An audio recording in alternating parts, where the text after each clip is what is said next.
nosotros deberíamos de llevar en todo tiempo en nuestro corazón un agradecimiento profundo por las cosas que Dios hace en nuestra vida, porque pues si Dios no obra a favor nuestro, nosotros estaríamos totalmente perdidos.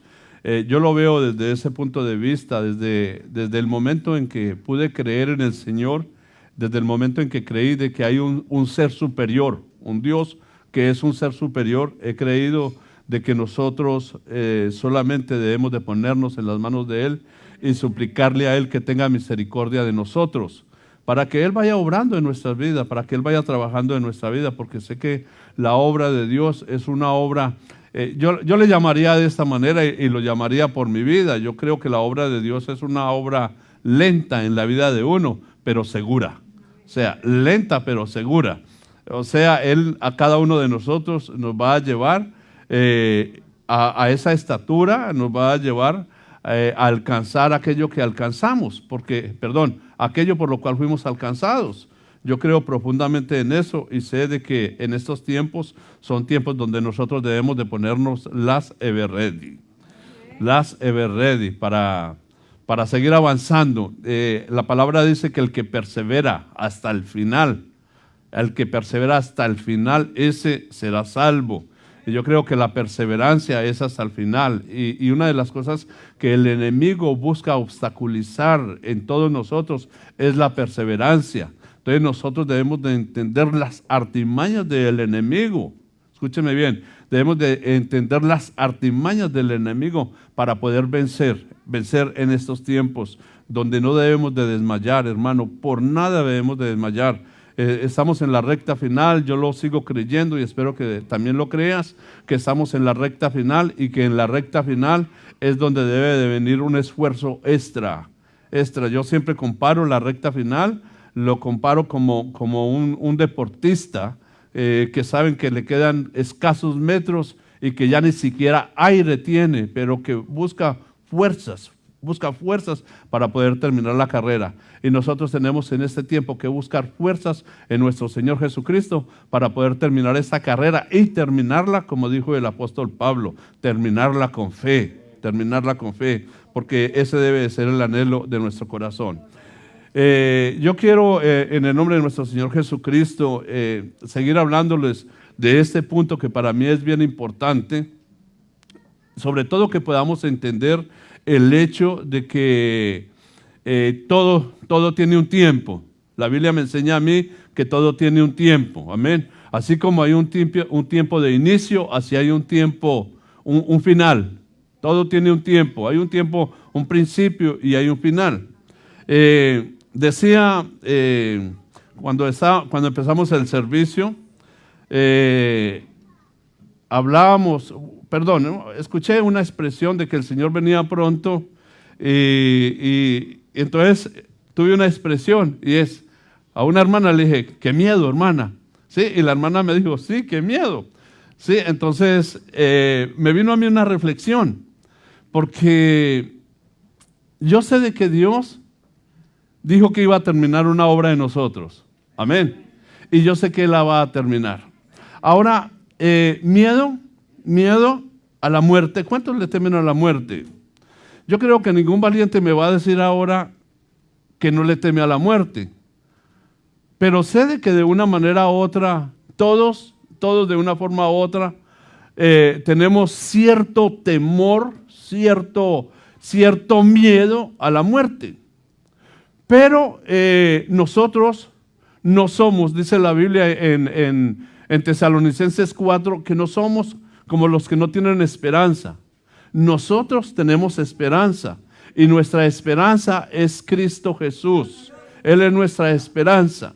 Entonces, nosotros lo que tenemos que hacer, hermanos amados, es preocuparnos, porque definitivamente, como le digo, todo tiene su principio y todo tiene su final. Y a todos nos va a llegar la hora. De una forma u otra, a todos nos va a llegar la hora. Y suplicamos a Dios, yo le suplico a Dios que cuando nos llegue la hora nosotros podamos estar preparados precisamente para no apartarnos de Él avergonzados, porque yo creo que ese debería de ser nuestro temor. Nuestro temor es poder permanecer delante de Él en aquel día. Ese sería nuestro temor, el que nosotros no nos apartemos de Él avergonzados por las cosas que dejamos de hacer o las cosas que no, o las cosas que hicimos. Hay algo importante y que quiero pues resaltarlo antes de entrar al tema, así me tomé unos minutos, y es de que Dios es un Dios justo. Dios es un Dios justo.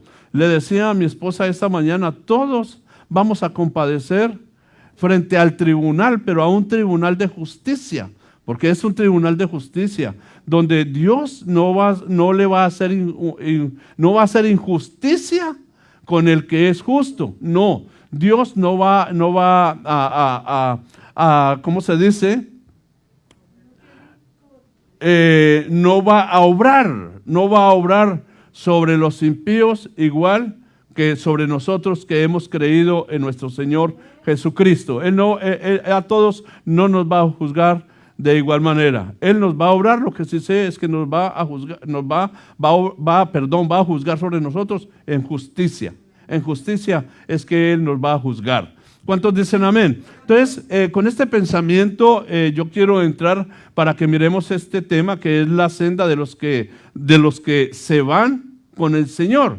Es una senda porque la Biblia dice, y se le voy a poner este pasaje bíblico, dice, mas la senda de los justos es como la luz de la aurora, que va aumentando en resplandor hasta que es pleno día, y nosotros sabemos que ese pleno día es Cristo Jesús. Ese es el pleno día, ese es nuestro pleno día, pero que nosotros como justos debemos de ir aumentando. Yo les decía el día viernes, porque este pasaje bíblico lo toqué el día viernes, les decía de que nosotros no nos debemos de estancar. Y este es un tiempo, hermano, donde nosotros debemos de luchar por no estancarnos. No quiere decir de que en pocos meses nos convirtamos en santos, pero lo que sí quiere decir es que seamos perseverantes en las cosas de Dios, porque a mí la palabra me enseña que el que persevera es el que va a alcanzar. Todo aquel que persevera es el que va a alcanzar las cosas. Para mirar este tema, tomé un personaje que es el personaje del profeta Elías. El profeta Elías para mí es el más visible en cuanto a lo que se dice del arrebatamiento.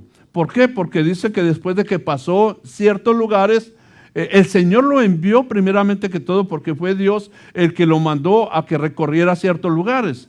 Y en el recorrido de esos lugares, cuando llegó al último lugar que el Señor le dijo que fuera, de ahí dice que fue arrebatado.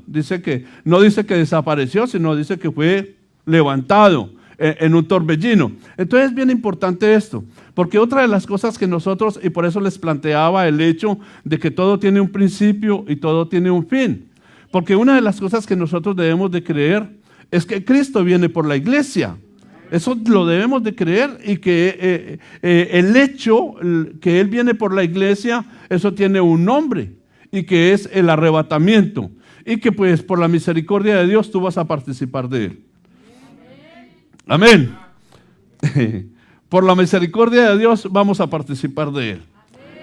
Bueno, sí, todos vamos a ser levantados, pero no sé si arrebatados. Ok, continuemos.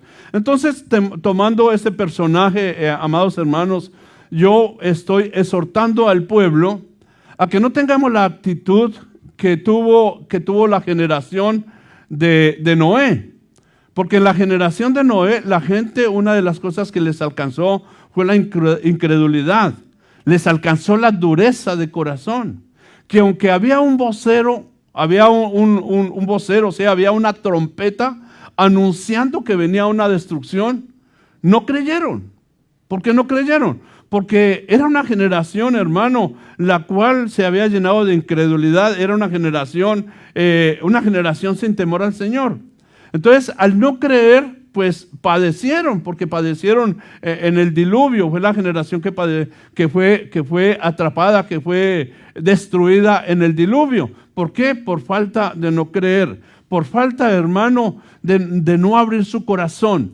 Nosotros debemos de abrir nuestro corazón a las cosas de Dios. Si nosotros hemos creído, una de las cosas que yo le pediría al pueblo de Dios es que si hemos creído en Cristo Jesús, Si creemos que Él murió, porque la Biblia nos enseña esto, si creemos que Él murió, ¿cuántos creen que Él murió? Debemos de creer también que Él resucitó.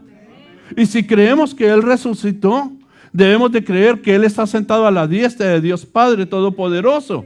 Y debemos de creer de que Él también vendrá por la que creyó en Él, que somos nosotros. ¿Cuántos glorifican el nombre del Señor y le dan una ofrenda de palmas fuertes al Rey? Yo creo en esto. Yo creo de que Él no nos dejó abandonados y que definitivamente no va a permitir que nosotros miremos males, hermanos, de los cuales nos pueden apartar de Él. Cuando nosotros miramos esta senda, porque así le puse, como el Señor le dijo a Elías los lugares donde debía de ir, él salió de Gilgal, que era lo que hablamos el día viernes.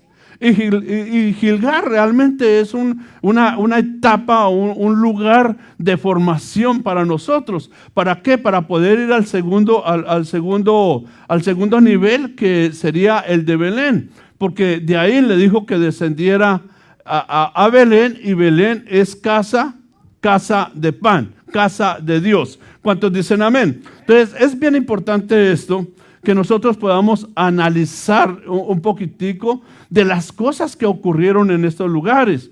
Porque quizás nosotros hablamos, hermano, y miramos el arrebatamiento y hemos mirado a Elías, pero de pronto no nos hemos detenido un poco a mirar los hechos, lo que sucede en este lugar, que de una manera u otra pues serían de enseñanza para nosotros. Porque yo me baso, hermano, y pongo mi pie y mi mano en seguridad, es que fue el Señor el que le dijo a Elías a dónde debía de ir. No qué debía de hacer, sino a dónde debía de ir. Y yo creo que cuando uno va a un lugar, hay influencias en ese lugar. ¿Cuántos dicen amén? Hay cosas en ese lugar que le traen formación a uno. Y pues Belén es un lugar, o sea, la casa de Dios es un lugar que le trae mucha formación a uno. Es importante un detalle, es importante este detalle y lo quiero resaltar. El hecho, cuando nosotros miramos que Gilgal ya estaba en Canaán, cuando nosotros miramos que Belén estaba en Canaán, cuando nosotros miramos que Jericó estaba en Canaán, y cuando nosotros miramos el Jordán, estaríamos mirando como si, yo lo estoy mirando desde este punto de vista, como si lo hubiera mandado en un retroceso, porque recuerde que la primera ciudad conquistada fue Jericó. Fue la primera ciudad conquistada, fue Jericó. Entonces, como si lo hubiera mandado en un retroceso.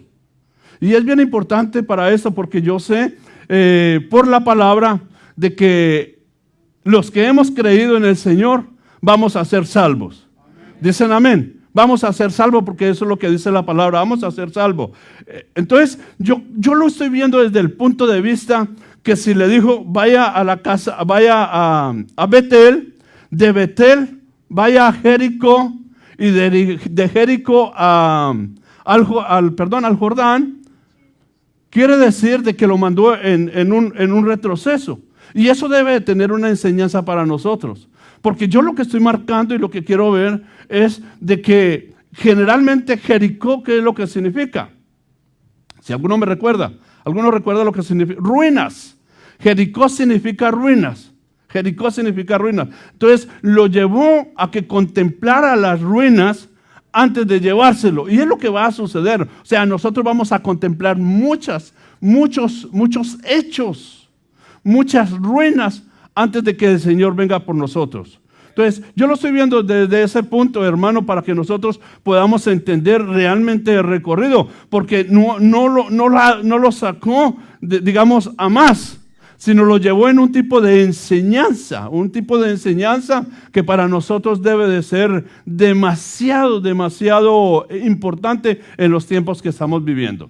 Ahora, quiero ir marcando pasajes bíblicos, porque ya me pasé, Padre Santo, apenas no he marcado ni el primero. Ok, miremos, Segunda de Reyes 2:2 dice, y Elías dijo a Eliseo, te ruego que te quedes aquí, porque el Señor me ha enviado hasta Betel. Pero Eliseo dijo, vive el Señor y vive tu alma, que no me apartaré de ti. Y descendieron a Betel. Recuerde otra cosa importante, que cuando el Señor arrebató al profeta Elías, Eliseo tuvo un regreso sobre la misma ruta. O sea, Eliseo volvió a regresar a Betel. Entonces, ¿qué quiere decir eso? Con esto quiero marcar de que sí fue en descendencia, no fue ascendente, sino en descendencia, nuevamente a contemplar las cosas que venían y las cosas que nosotros vamos a contemplar en estos tiempos. Por eso Eliseo tuvo un regreso. Entonces, vemos que el Señor fue el que dice el profeta Elías que el Señor lo envió a Betel. ¿Por qué a Betel? Es bien importante que nosotros miremos Betel. Sabemos de que Betel es casa de pan, casa de Dios. O sea, para mí Betel es la iglesia. ¿Cuántos dicen amén? ¿Cuántos creen que esta es la casa de Dios? Entonces, para mí Betel es la iglesia, es la casa de Dios, donde nosotros vamos a tener una formación bien importante, bien fuerte de parte de Dios, para que nosotros podamos escapar de los tiempos que vienen sobre la tierra. Luego dice en 2 de Reyes 2:3, entonces los hijos de los profetas que estaban en Betel salieron al encuentro de Eliseo y le dijeron, ¿sabes que hoy el Señor te quitará a tu Señor sobre ti? Y él dijo, sí, yo lo sé, callad. Entonces, aquí hay otro punto importante el cual quiero marcar, y es que, hermanos amados, todos de una manera u otra entendemos que el Señor viene.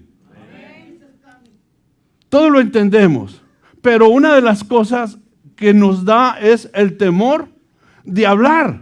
Entonces, preferimos callar la venida de nuestro Señor Jesucristo, porque es preferible callar que Él viene. Es preferible callar que Él viene porque cuando la Biblia nos muestra que Él viene, trae unas demandas. La venida de Él trae unas demandas.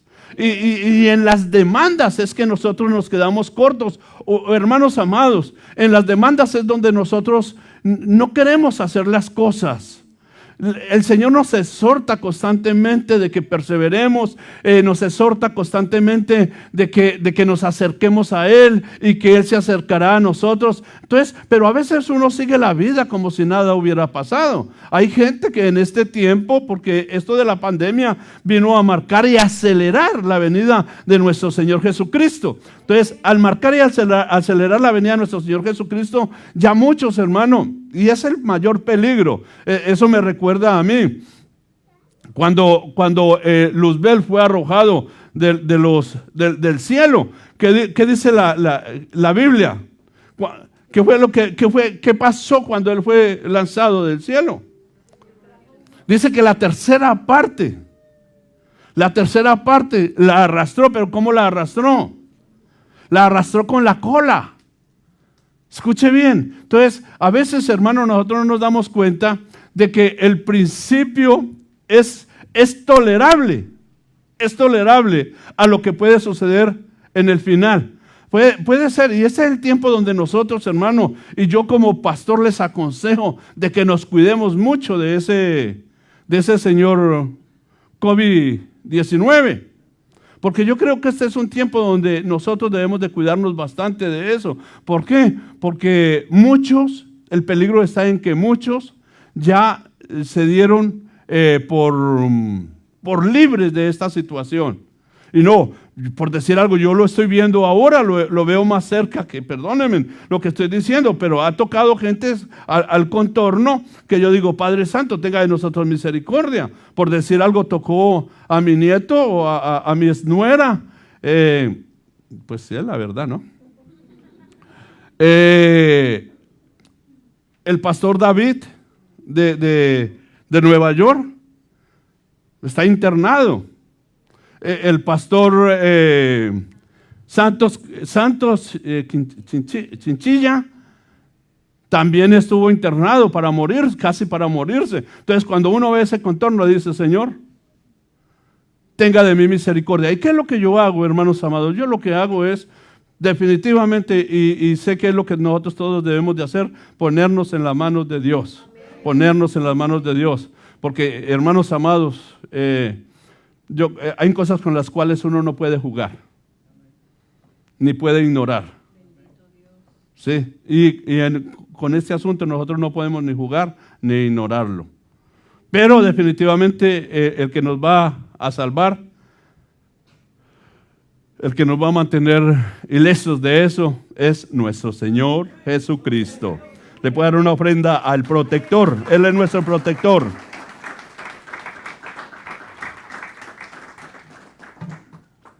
Gloria a Dios. Entonces, hermano, no calle. No calle. ¿Por qué? ¿Por qué? Porque el profeta le dijo a los profetas, y eso es otro punto bien importante, y es de que Dios se anuncia su venida. O sea, Él sí la anuncia. No es cuestión de hombres, sino que Él anuncia cuándo va a venir. Él lo anuncia, porque aquí se lo anunció a los profetas. Entonces, a nosotros nos va a anunciar, o nos está anunciando, no el día ni la hora, pero nos está anunciando que Él viene. Entonces, es cuestión de ponerle cuidado a eso. En Génesis 12:8 dice, de allí estoy hablando ya de Betel, ya sabemos que es casa de Dios, y yo creo de que la iglesia es la casa de Dios, que es el lugar donde Dios nos trae a todos para una formación.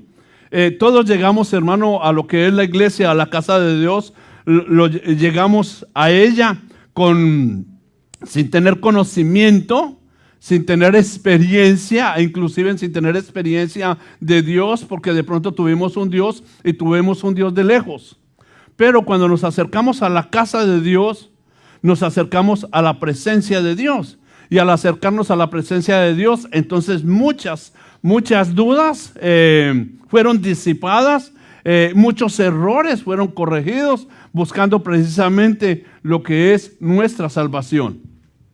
En Génesis 12:8 dice, de allí se trasladó hacia el monte al oriente de Betel y plantó su tienda. Dígale al hermano, la iglesia es un lugar donde nosotros debemos de establecernos. Escuche bien, nosotros nos debemos de establecer en la iglesia. Hermano, ¿me está escuchando? Nosotros nos debemos de establecer en la iglesia. No es cuestión de que hoy sí y que mañana no. No, yo creo que todo aquel que tiene la esperanza, hermano, de un día formar parte de las bodas del Cordero, debe de ser una persona que se aplanta, o sea, que se asienta, porque si no se convierte en un, ¿cómo se llama? Aquellos que se convierten en un gitano, Los gitanos no plantaban, no asentaban tienda, sino los gitanos lo que hacían era que ponían tienda hoy en un lugar. Yo recuerdo la época de los gitanos en mi tierra, ponían tienda hoy y mañana ya no estaban los gitanos, pero todo lo que estaba alrededor de ellos también se desaparecía. Así era. Gallina que hubiera por ahí, gallina que se llevaban. Entonces, ¿por qué estoy poniendo este ejemplo? Porque yo veo a un hombre y que tiene que ser un hombre de fe, un hombre que ha creído, que ha crecido en la fe, es aquel que planta su tienda en Betel, que planta su tienda en la casa de Dios. Porque mira, yo voy a poner un ejemplo. Bueno, voy a salirme del ejemplo porque ¿cómo hace? ¿Por qué uno planta? ¿Por qué uno se establece en un lugar? Pregunto, ¿por qué uno se establece en un lugar? Deme características. Puede ser de que tú te hayas establecido en tu trabajo. ¿Por qué te estableciste en tu trabajo? Tú te hayas establecido en un lugar específico en la ciudad donde vives. ¿Por qué estás establecido ahí? Y la respuesta que yo podría dar a eso es porque encontró de una forma u otra cosas que le agradan, cosas que lo fortalecen, cosas que lo sustentan, cosas que de una manera u otra lo llevan a un cambio en la vida de uno. Porque no es, perdóneme hermano, hay lugares donde uno no desearía ni siquiera plantarse. Pero yo creo que en la casa de Dios todos deberíamos de anhelar establecernos, porque plantarse es establecernos. Porque Somos la amada del Señor. Tú eres la amada del Señor. Tú eres la escogida del Señor. Si tú no te plantas, si tú no te estableces en la casa del Señor y andas como, dicen en mi tierra, como judío errante, entonces, ¿cuál es el Señor que tenemos? Eso es como un hijo que entra a la casa de uno y sale de la casa de uno cuando él quiere. ¿Qué quiere decir eso? Primeramente que todo, que no hay un respeto por la casa. ¿Cuántos dicen amén a ello? No hay un respeto por la casa, pero el que se establece en su casa y que es hijo de la casa, entonces tiene bendición del padre de la casa. Entonces, tú tienes bendición del padre de la casa, ¿sabe por qué? Porque el Señor ve de que tú te estableciste, porque el que se establece lo que está buscando es un crecimiento y un desarrollo para su vida. Si usted lo cree, dale una ofrenda de palmas al Rey. Pero para eso definitivamente tenemos que ser hombres de fe. Hombres de fe. Porque cuando yo menciono la palabra, Abraham es el padre de la fe, que plantó su tienda, la plantó en Betel, la plantó en la casa de Dios. El hombre de fe sabe de que hay tiempos donde no se ve nada. Pero que hay tiempos donde Dios obra. Y donde no se veía nada, se ve todo. El hombre de fe sabe esperar en el Señor, sabe confiar en el Señor. Entonces, nosotros tenemos que ser hombres de fe. ¿Para qué? Para poder establecernos en la casa de Dios, establecernos en Betel, porque es el step, o sea, el paso que el Señor le dijo a Elías, a dónde debía de ir, a Betel, a la casa de Dios, porque ahí iba a haber una formación para él, igual que una formación para nosotros que alcanzamos estos tiempos. Pero yo vuelvo a la carga. Tenemos que ser hombres de fe. Porque tenemos que creer, hermanos. Si no somos hombres de fe, la Biblia dice claramente que no podemos agradar a Dios. La fe nos lleva a nosotros a agradar a Dios. ¿Y cuáles van a ser los arrebatados? Los arrebatados definitivamente son los que agrademos al Señor. Dígale al hermano que tiene la par, agrada a Dios. Si continuamos, hermano, en Jueces 1:22 dice, de igual manera la casa de José subió contra Betel y el Señor estableció, y el Señor estaba con ellos. Y la casa de José envió espías a Betel en el nombre de la ciudad. El nombre de la ciudad antes era Luz. Pero es importante esto, porque yo lo que quiero afianzar es a quién le dieron a Betel como herencia. ¿Quién recibió a Betel como herencia? Ahí está escrito. Recibió como herencia Betel, la recibió la tribu de Benjamín. ¿Quién era Benjamín?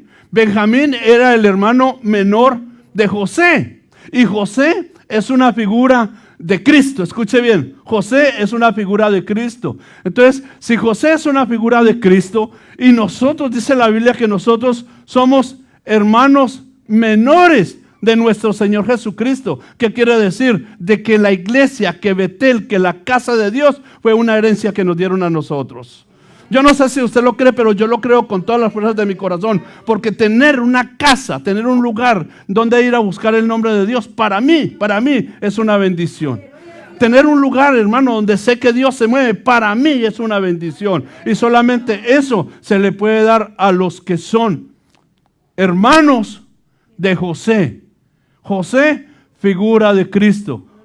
José, figura de nuestro hermano mayor, nuestro Señor Jesucristo. ¿Cuántos glorifican el nombre de Dios? Dale esa ofrenda de palmas fuertes a Él, porque esto es una herencia.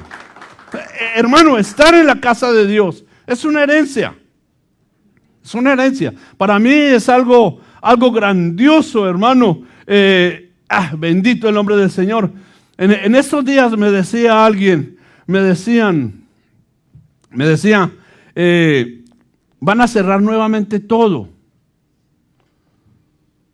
Todo lo van a cerrar otra vez. Los restaurantes, las barras. el mall. Y yo lo escuchaba porque me lo decía con tristeza, con aflicción.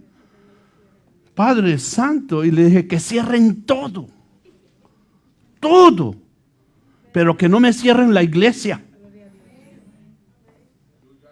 Vive el Señor que así le dije, que cierren todo,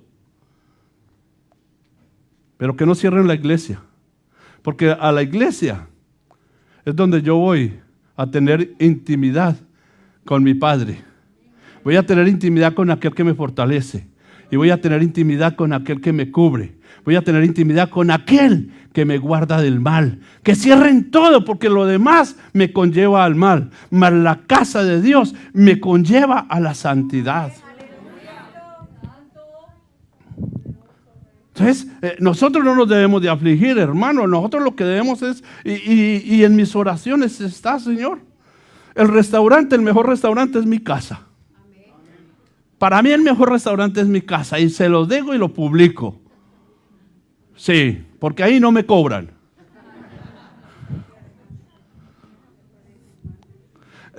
La mejor tienda, hermano, si todos, hermano, por escasos que seamos, tenemos una cantidad de ropa que ni nos la ponemos. Y siempre nos ponemos lo mismo. Somos como aquellos que solamente hay un color que nos llama la atención. Yo a veces digo, Padre Santo, pero ¿de qué me he visto? Y siempre el mismo color, hermano. Por eso me puse así hoy. Pues. Decía lo que les iba a decir.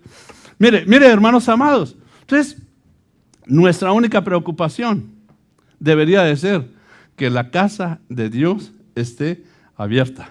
Porque ahí, lo que hay es formación para nosotros. Hay formación.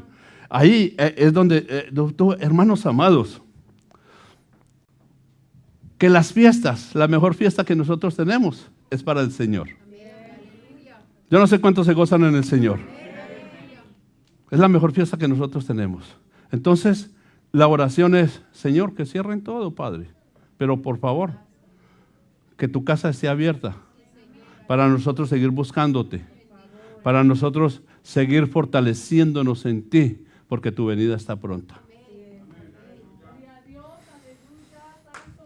Dele esa ofrenda de palmas al Rey si así lo desea.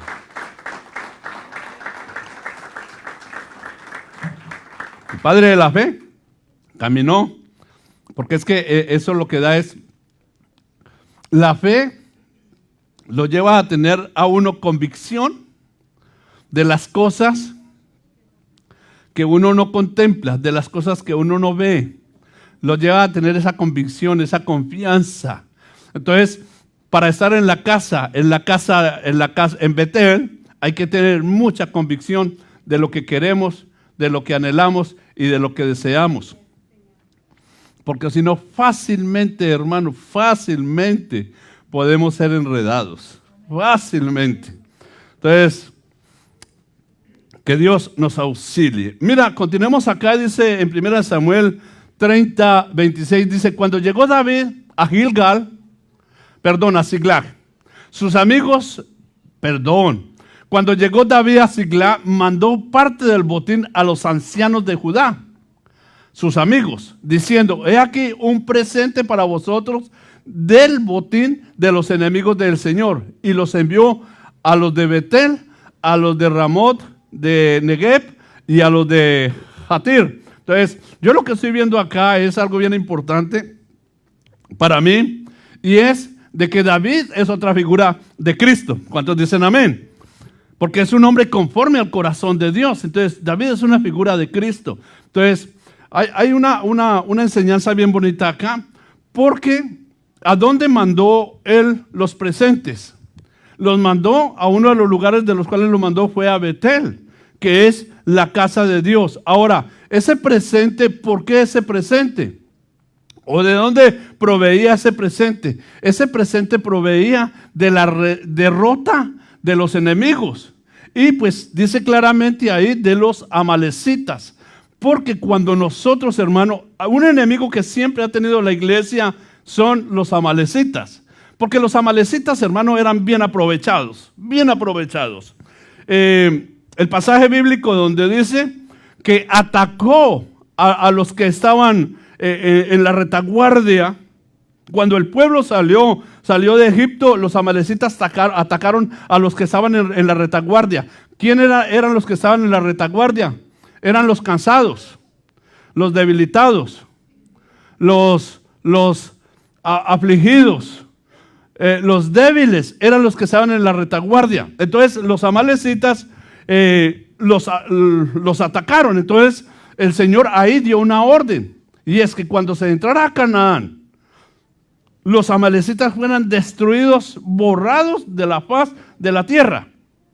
¿Por qué? Porque el amalecita lo que hace es que ataca al pueblo en sus debilidades. Ataca al pueblo en sus debilidades. Entonces, yo lo que quiero mirar con esto es de que David, que es una figura de Cristo, mire, hermano, porque Dios es remunerador. ¿Cuántos dicen amén? Dios recompensa. Y uno no lo mira desde ese punto de vista.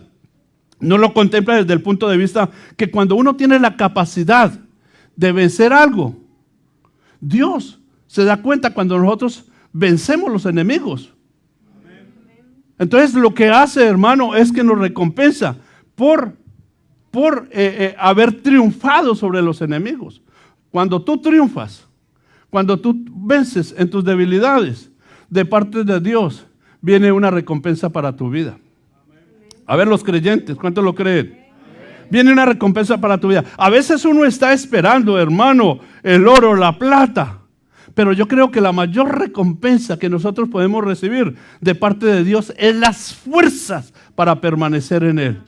Para mí eso es maravilloso, hermano, poder tener fuerzas todos los días de mi vida para poder permanecer en el Señor. Para mí esa es una verdadera recompensa de parte de Dios. Entonces, cuando los amalecitas eran vencidos, entonces cuando el amalecita es vencido, entonces una de las cosas que ocurre es que el Señor lo recompensa a uno, lo recompensa, le da un presente. Las cosas en el Señor requieren esfuerzo y requieren sacrificio. Dios ve el esfuerzo y el sacrificio de cada uno de nosotros. Y dice la Biblia de que Dios es un Dios remunerador. ¿Cuántos dicen amén? Dice la Biblia, hermanos amados, que todo lo que nosotros hagamos, no se queda sin recompensa. Todo lo que nosotros hagamos. Y hay recompensas que nosotros en la casa de Dios, nosotros las podemos ver. Por decir algo, un don, no un don José, no, un don de parte de Dios. Porque todos tenemos dones de parte de Dios. Todos tenemos dones de parte de Dios. Y esa es una recompensa. ¿A qué? Al esfuerzo que se haya tenido, al haber vencido a un enemigo. Le voy a poner un ejemplo. ¿Contra qué lucha uno? ¿Contra qué lucha un músico? Pregunto a los hermanos músicos. ¿Contra qué lucha un músico cuando está aprendiendo?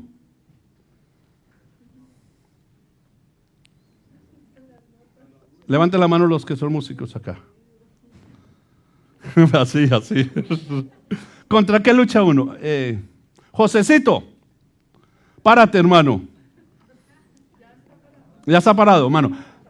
Josecito, ¿contra qué has luchado? Yo sé de que tú viniste a este lugar y el Señor le puso en su corazón un día tocar la guitarra, y aparte de que le toca luchar, que eres izquierdo y las guitarras la mayoría son derechas. ¿Contra qué has luchado? Cuando muy empecé, lo que me ha costado es el tiempo. Se podría decir que cuando yo compré mi primera guitarra fue derecha. Ok, dígame algo más con lo que hayas luchado. Contra los que te enseñan.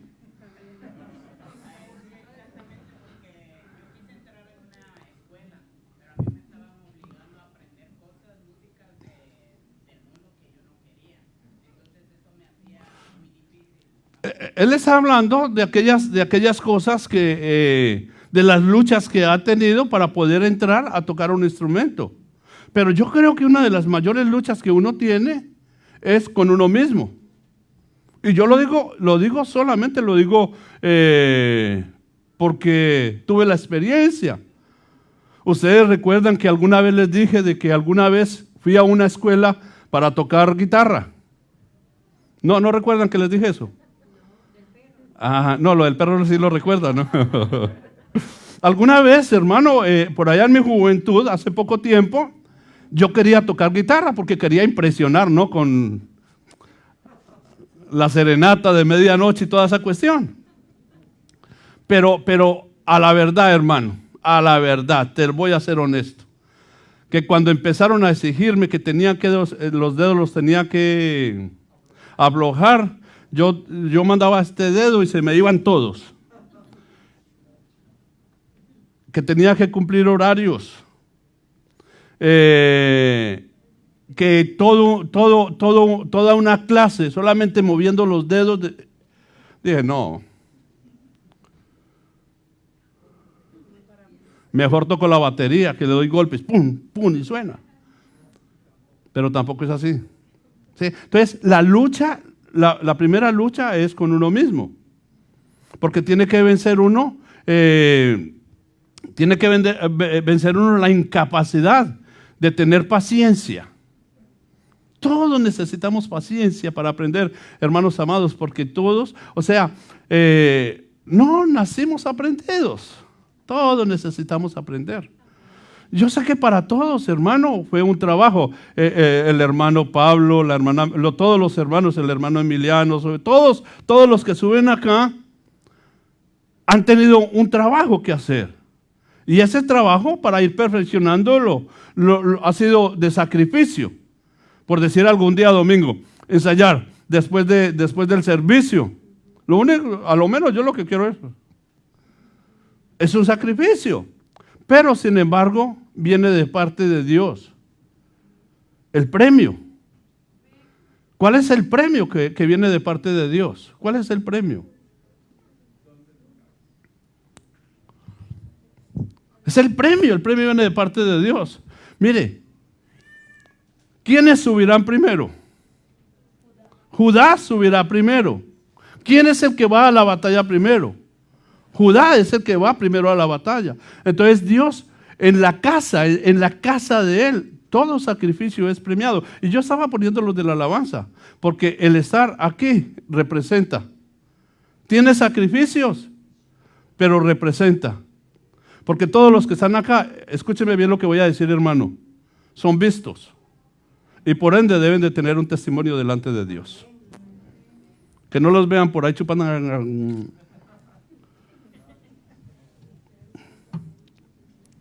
Amén, hermanos.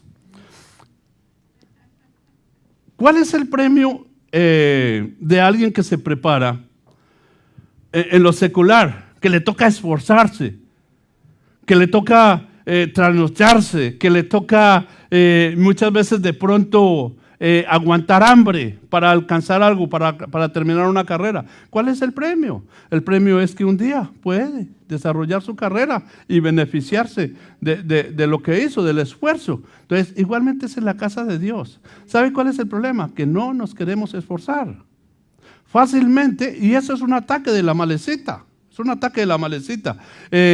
Por decir algo, alguien dice, y tira los privilegios, hermano, como tirando la ropita sucia a un cesto. Y yo creo que no debería de ser así. Porque primeramente que todos los privilegios los da Dios. Y no los da el hombre. Y Dios lo que da, no lo quita. Dios lo que da, no lo quita. ¿Sí? Y por eso Dios pone una casa. Por eso Dios lo lleva a uno, antes de ser arrebatado, lo lleva a un Betel. ¿Para qué? Para que uno se establezca ahí y aprenda principios para poder ser arrebatado. Dale una ofrenda de palmas al Rey. Entonces, ¿qué es lo que hay que hacer? Hay que vencer, hermano, los amalecitas. Los amalecitas. Cuando tú estés debilitado y quieras tirar la toalla, hermano, nuestra lucha no es contra carne ni sangre. Tu lucha no es contra carne ni sangre. Cuando tú veas que te sientes debilitado, que te sientes cansado, que dice que nada, aunque ya no florezca la higuera, hermano, debes de confiar y esperar en el Señor. Debes de confiar y esperar en el Señor, porque el que te va a levantar es Él. Él es el que te va a renovar las fuerzas. Es Él el que te renueva las fuerzas. Las fuerzas como el búfalo para que vaya contra la corriente, contra el viento y seas un vencedor. Dale una ofrenda de palmas fuertes al Rey en el nombre de Jesús. Bendito el nombre del Señor. Mire en Génesis 28, 18, vamos a entrar en tema. Y dice, y se levantó, Padre Santo, en tema. Y se levantó Jacob muy de mañana y tomó la piedra que había puesto de cabecera, la erigió por señal y derramó aceite por encima. Y a aquel lugar le puso el nombre de Betel, aunque anteriormente el nombre de la ciudad había sido Luz. Para no olvidar, yo puse, ¿por qué Jacob llamó a este lugar Betel? Que es la casa de Dios. ¿Por qué la llamó Betel?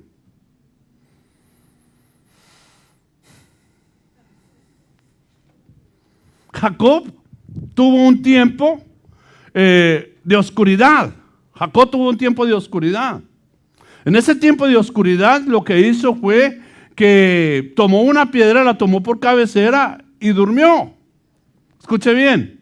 Pero en ese dormir se le fue revelado el lugar donde estaba. Porque a nosotros se nos tiene que revelar el lugar donde estamos. Se le reveló que el lugar donde estaba era la casa de Dios. Porque en el sueño de él vio que ángeles, vio una escalera larga. Y dice que Dios estaba junto a la escalera y vio ángeles que subían y bajaban.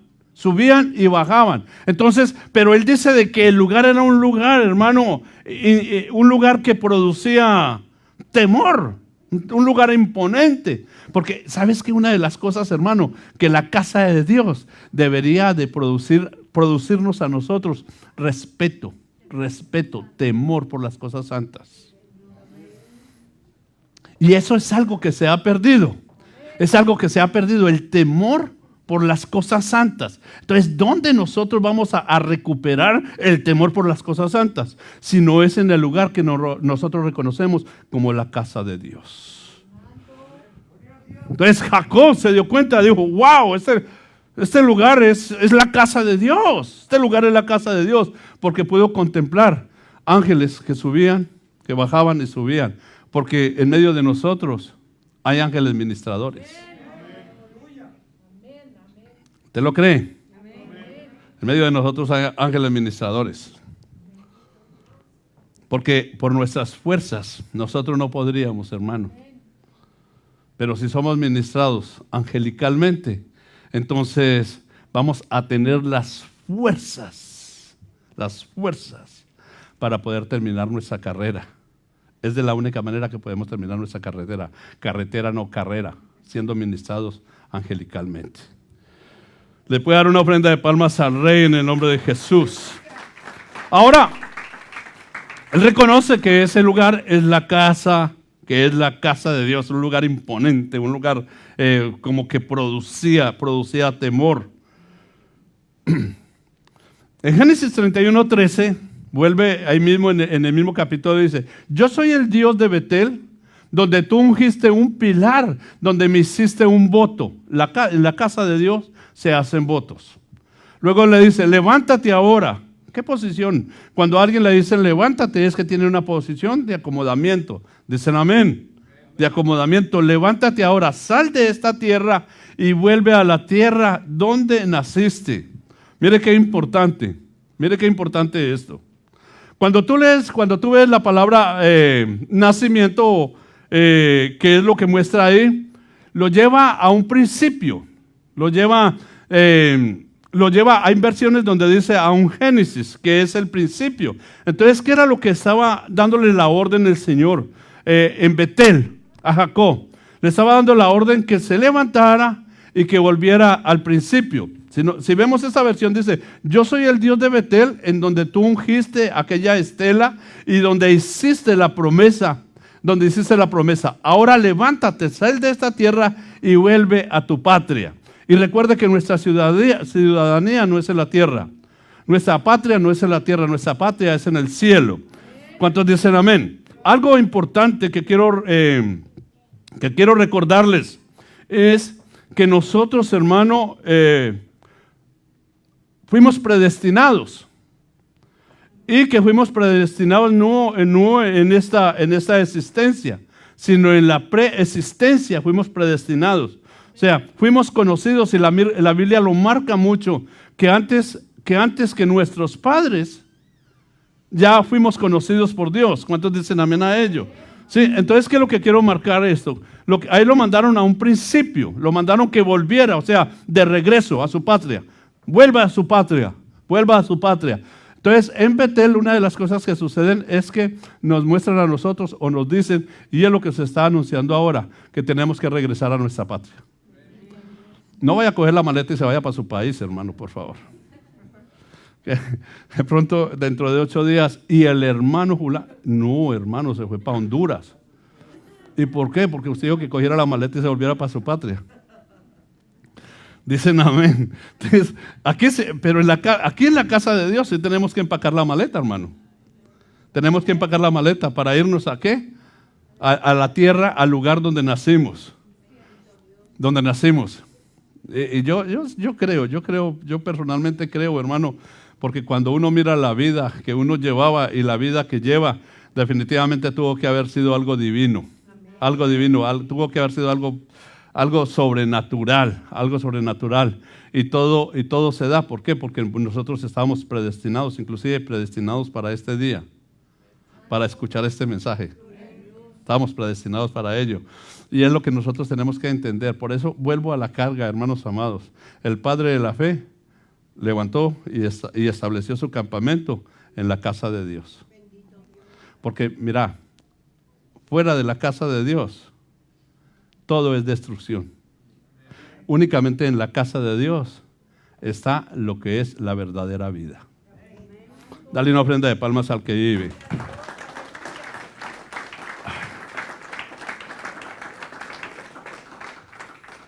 Entonces, hermano amado, hay que empacar la maleta. Hay que empacar la maleta porque ya estás en la casa de Dios. Estás en la casa de Dios. Entonces, en la casa de Dios nos anuncian de que hay que volver a la tierra donde nacimos, o sea, a nuestra patria. Déjame por favor un poquitico más, que es que en Génesis 35:1 dice, entonces Dios dijo a Jacob, levántate, sube a Betel y habita allí, y haz allí un altar. En Betel es que se levantan los altares al Señor. Ya le voy a decir por qué. A Dios, que se te apareció cuando oías de tu hermano Esaú. Entonces Jacob dijo a los de su casa y a todos los que estaban con él, quitad los dioses extranjeros que hay entre vosotros, purificaos y mudaos los vestidos. ¿Por qué Jacob dio estas órdenes? Porque había un lugar que era la casa de Dios, en la cual se iba a estar en ella. Entonces, una de las cosas que pidió, primeramente que todo, era que se quitaran los dioses extranjeros. Una de las cosas a las cuales nosotros que estamos en la casa de Dios, lo que tenemos que renunciar son a los dioses extranjeros. Pastor, yo renuncié ya hace tiempos a San José, a la María. Hermanos amados, hay cosas extranjeras que nosotros podemos llevar con nosotros, y no me quiero detener ahí porque no es el tema, pero hay cosas extranjeras que nosotros podemos estar llevando estando en la casa de Dios. Y una de las cosas extranjeras, que es algo extranjero es algo que no nació o no se desarrolló en medio de nosotros. Por decir algo, la Navidad. La Navidad es algo extranjero, porque eso no creció dentro de nosotros, sino creció o se estableció fuera de nosotros. Ahí tendríamos que entrar y detallar muchas cosas, pero solamente como ejemplo. Hay dioses extranjeros que nosotros podemos traer a la casa de Dios. Inclusive, hermanos, si no hay una persona que esté firme, le pueden meter perdón la expresión, le pueden meter el dios extranjero a la casa. Fácilmente. Fácilmente. Ay, Jesucristo. Porque eso fue lo que pasó con la iglesia imperialista que le llaman, que le metieron todos los dioses. ¿Por qué? Porque pues era un tiempo donde ¿cómo se dicen? Yo les llamaría las ovejas, ¿cómo les llamarían allá? Los fieles se estaban yendo. Entonces el compromiso era que cada uno que llegaba con su santico, entonces lo recibieron. ¿Sí? Entonces así fue que se convirtió en ese rollo. Ok. Purificaos. Mudaos los vestidos. Son cosas que deben de pasar en nosotros para poder estar dentro de Betel, que es la casa de Dios. No nos podemos aparecer con cualquier vestido. No podemos venir con cualquier vestido. Entonces, ¿qué marca de vestido, pastor? Sí, con lino fino. Está bien, hermana, muchas gracias. Sí. No estoy hablando de eso. Estoy hablando, amados hermanos, porque podríamos venir con vestidos de impureza, con vestidos de iniquidad, con vestidos de envidia, con vestidos de rencor, con vestidos de hipocresía, etcétera, etcétera. Y eso lo tenemos que quitar en el nombre de nuestro Señor Jesucristo.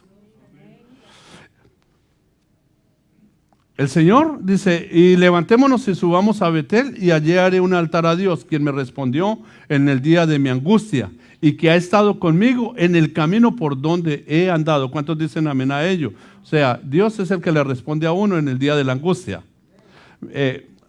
Yo lo creo de esta manera, que cuando nosotros llegamos a la casa de Dios, a Betel, todos de una manera u otra estábamos pasando por alguna aflicción. A lo menos a los que conocimos a Cristo después de grandes, no grandes como dicen los hermanos de Guatemala, porque los hermanos de Guatemala le llaman grande a una persona ya avanzada en edad. ¿Sí o no, hermanos? ¿Sí? No, grandes como lo dicen los colombianos, mis excompañeros los colombianos. Le llaman a una persona que ya ha crecido, ¿sí? Le llaman grande. Entonces, quien me responde, todos llegamos, hermano, por las aflicciones, por las tristezas, los dolores. Un día nos presentaron a Cristo y nos enamoramos de Cristo y llegamos a la casa de Dios, y en la casa de Dios lo que recibimos fue consuelo y esperanza, porque en la casa de Dios se recibe consuelo y esperanza. Entonces nos refugiamos en el Señor. Entonces el Señor es el que responde en el día de la angustia, y que ha estado con nosotros en el camino por donde hemos andado. Por el camino por donde tú has andado, el que ha estado contigo es el Señor. Él es el que te ha guardado de todo mal, hermano. Y Él es el que nos va a seguir guardando de todo mal. Yo lo creo con todas las fuerzas de mi corazón, que Él te ha guardado y te va a seguir guardando de todo mal. Pero hay un lugar del cual no te puedes apartar, y es de Betel, de la casa de Dios. Dale esa ofrenda de palmas al Rey en el nombre de Jesús. Padre Santo, era que quería terminar aunque fuera con Jacob, hermanos.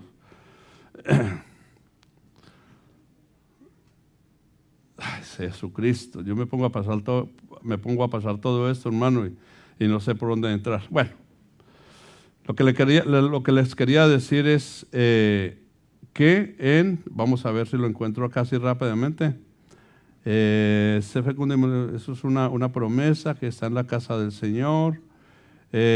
Confirmación del nombre, el nombre que le dieron a Jacob. Recuerde que a Jacob le cambiaron el nombre y el nombre se lo confirmaron de Jacob, usurpador, a Israel, que es el que contiende con Dios. Mire qué importante esto.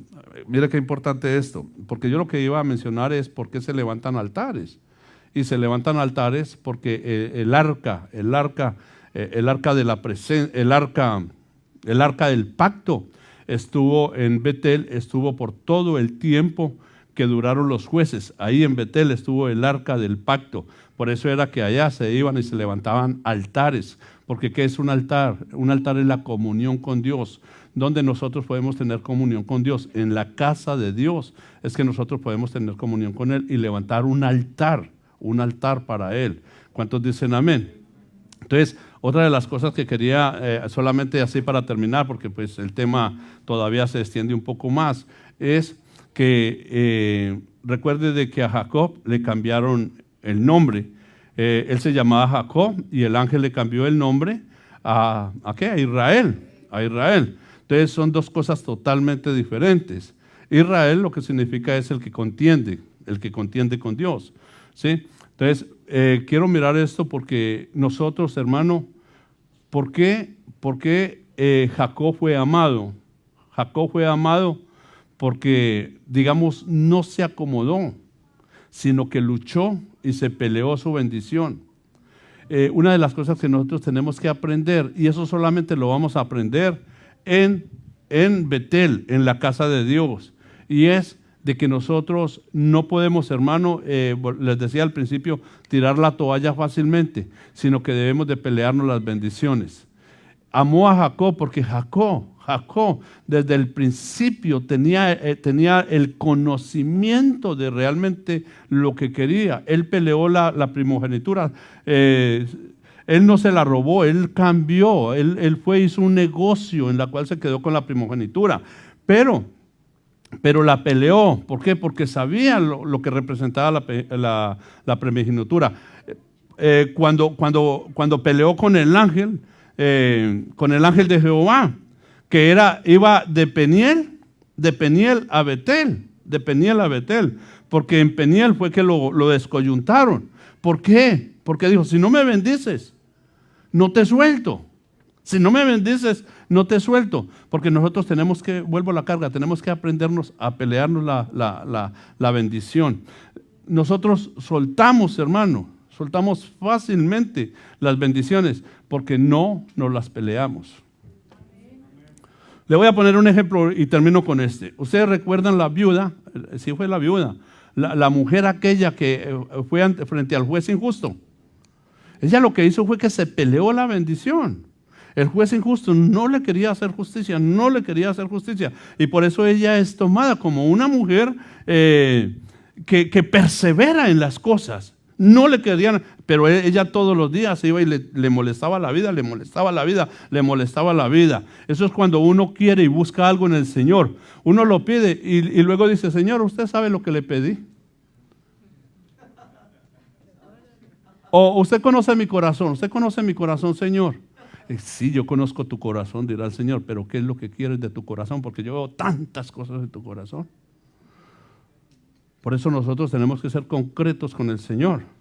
Y si pediste, hermano, porque el Señor nos dé un nuevo templo, hay que decirle, Señor, queremos un nuevo templo, danos el templo, Padre, lo necesitamos, lo queremos. Muchos dirían, pero ¿templo para qué si aquí hay espacio? Pues la visión mía es un nuevo templo. Porque tengo perspectivas, porque tengo proyecciones, porque tengo anhelos. Ya no quiero estar en las alturas terrenales, quiero estar en las alturas celestiales. Ya quiero dejar los segundos pisos, irme para un primer piso. Entonces, pero el punto aquí es, hermano, tenemos que ser concretos. No, Señor, usted conoce. No, hermano, claro que el Señor conoce nuestro corazón. Entonces, aquí lo que hay que hacer es como hizo, si no me bendices, yo te voy a seguir molestando. Si no me bendices, yo voy a seguir cansando. Si no me bendices, yo voy a seguir pidiendo. Y no dejar de hacerlo, hermano. A veces decimos, Señor, cambia a mi hijo. Pero ya nos olvidamos de pedirle hasta cuando el hijo la vuelve a embarrar. Y volvemos y le pedimos. No, queremos un cambio para un familiar nuestro. Es todos los días. Y no te suelto, Señor, hasta que no me bendigas. ¿Cuántos dicen amén y le dan una ofrenda de palmas al Rey? Entonces tenemos que aprender, porque esto solamente se aprende en Betel.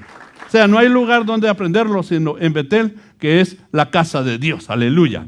Entonces, ¿cuánto levanta su mano y le dice, gracias, Señor, por tu casa?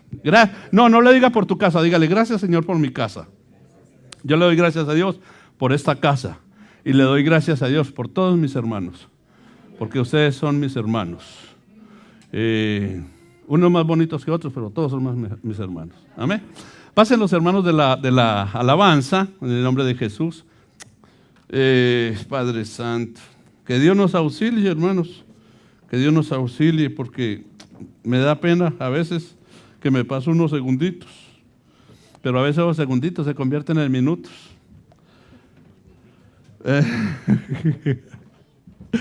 Aleluya. Le voy a invitar que se ponga sobre su pie en el nombre de Jesús. Y algo que me gustaría que saliera de tu corazón hoy es agradecimiento. Agradecimiento por la bondad de Dios. La bondad de Dios. Tú estás hoy aquí por la bondad de Dios. Tú estás aquí porque Dios ha tenido misericordia.